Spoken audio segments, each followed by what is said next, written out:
राजनीति इतिहास रे किछि जोड़ी एपरि रहिछि जहांको सहयोग और बंधुता देशर राजनीतिक दिग को बदलाई दैछि।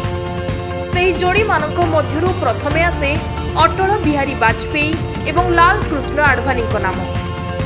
7 दशकरू अधिक समय एही सहयोगी जनसंघ जुगरू आरंभ करी बीजेपी गठन पर्यंत एही दुई नेता एकाठी लड़िछंती।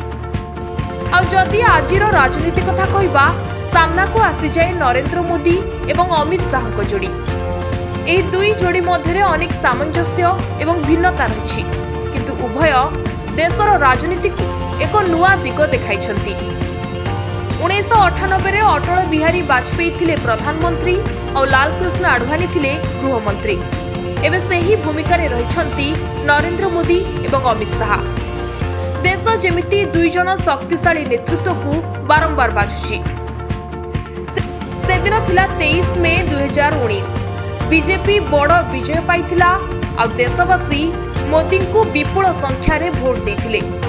दिल्ली रे नुआ बीजेपी कार्यालय को जाई कर्मी माने फूल वर्षा करुथिले आ सेही विजय मुहूर्त को उपभोग करबा को मोदी अमित शाह को डाकी निज पाखरे ठिया कराइथिले।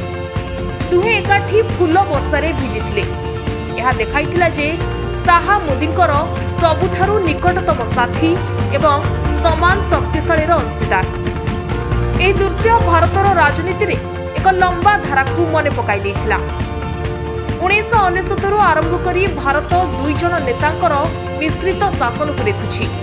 सेतेबेले अटल बिहारी वाजपेयी प्रधानमंत्री थिले और लाल कृष्ण आडवाणी गृहमंत्री एवं उप प्रधानमंत्री। दुहे मिसी देश चलाउथिले। एबे ठीक सही बळी मोदी प्रधानमंत्री और शाह गृहमंत्री। एही जोड़ी देशर राजनीति को नियंत्रण करुछंती। अटल बिहारी वाजपेयी एवं लाल कृष्ण आडवाणींकर जोड़ी 1980 मसीह जनता पार्टी बाहरी आसी वाजपेयी नेतृत्व में बीजेपी गठन करथिले, जोठारे आडवाणी संगठन मूल स्तंभ थिले। वाजपेयी कवितामय वक्तृता एवं मध्यमपंथी छवि दल को व्यापक ग्रहण योग्यता देथिला। अन्य पक्षरे आडवाणींकर राम रथयात्रा एवं कट्टर हिंदुत्ववादी अवस्थान दलर मूल भित्ति को मजबूत करथिला।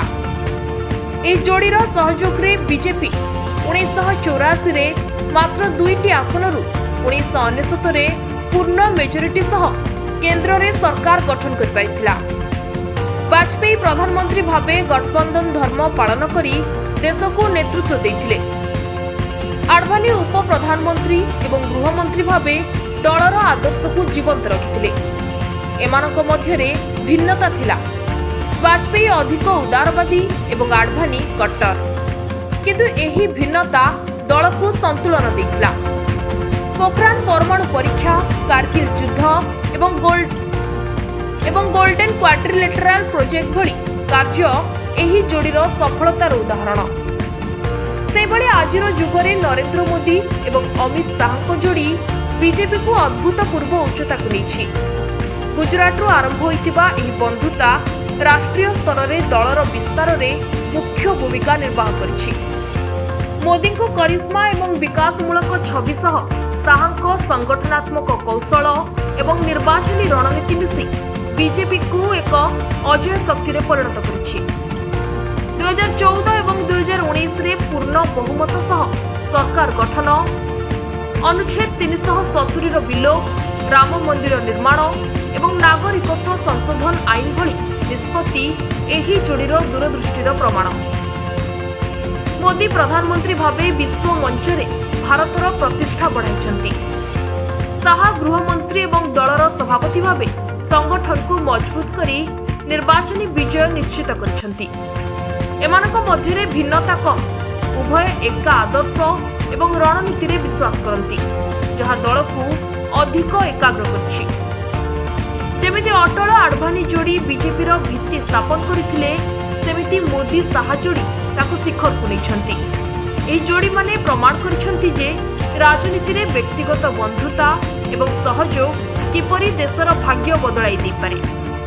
आगामी दिन में एही जोड़ीर उत्तराधिकारी किए हेबो समय कहबो, किंतु एमानकर अवदान भारतीय राजनीतिर इतिहास रे सदा लिपिबद्ध रहइबो।